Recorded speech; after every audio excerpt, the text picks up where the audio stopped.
dependable. This is News Center at 11 on 10 ABC.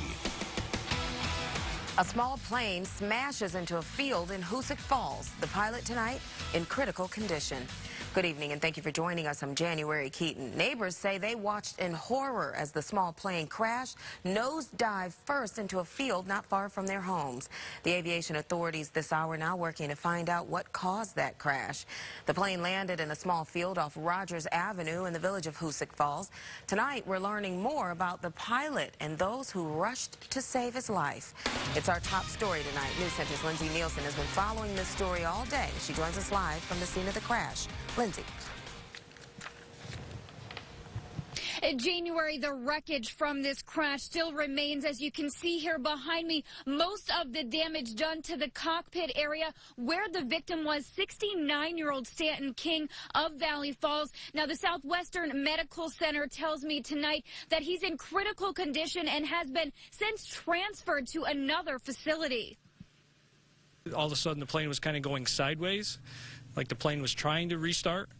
It kept losing elevation. Neighbors watched in shock as a single small-engine plane began to nosedive, crashing in this field. Called 911 and I ran down the field as fast as I could and just hoped that we would find someone still alive. Tanya Cowder and her husband, both medical professionals, rushed to the scene and went into action. I pulled the door open and climbed on as close as I could to get to him to see what his injuries looked like. Hoosick Falls police say the pilot, 69-year-old Stanton King of Valley Falls, had taken off from Chapin Field in Cambridge. We undid the buckles and got him out as fast as we could. Cowder's husband put out a small fire in the cockpit as others kept King immobilized on the ground. And with the gasoline, he was putting, he was basically just discharging the fire extinguisher. King was taken to Southwestern Vermont Medical Center with a head injury and lacerations. He was definitely in shock and disoriented. Didn't really know where he was. Once we got him out of the aircraft and on the ground, then we were asking him some simple questions. The FAA is investigating this crash, and police expect that they will be able to move this wreckage sometime tomorrow afternoon. Live in Hoosick Falls, I'm Lindsay Nielsen for the News Center on 10 ABC. Thank you so much, Lindsay. New since 6. 2 people now charged with DWI following a car crash in Rotterdam. Rotterdam police say 2 cars collided on Guilderland Avenue this morning. The force of that collision caused one car that then hit a church and the other to hit a nearby shop and a utility pole. Police have charged 21-year-old Lauren Nixon of Schenectady, 21-year-old Justin O'Hare from Guilderland with DWI. Both drivers and a passenger suffered only minor injuries. Adele Martin facing charges after police say he drove into a Bethlehem apartment building. 18-year-old Calvin Warner was behind the wheel of a vehicle when it smashed into the corner of the Maple Manor Apartments at around 2:17 this morning. There's that vehicle. There were others inside the car with him, but no one was injured.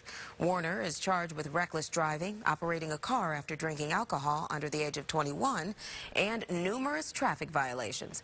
He's scheduled to appear in court at the end of next month. New at 11, a traffic alert to pass along for you morning commuters out there. If you're driving across the Dunn Memorial Bridge, starting at 7 a.m., the right eastbound lane of the bridge and the right lane of the ramp from 787 southbound going onto the bridge will be closed. Now, those closures will last until about 3 o'clock in the afternoon. Also, the westbound ramp going from the city of Rensselaer onto the bridge will be closed starting at 10 and last until 3 as well. That's all due to construction. The closures are expected to last through Saturday. Also new at 11, a fire breaks out at a campground in Averill Park, sending one person to the hospital. It happened at a cabin at Alps Family Campground on Route 43. Rensselaer County Sheriff's Office says the call came in just after 4:20 this afternoon. Fire crews were able to knock the flames down within about an hour. One person was taken to Samaritan Hospital with injuries that are right now unknown.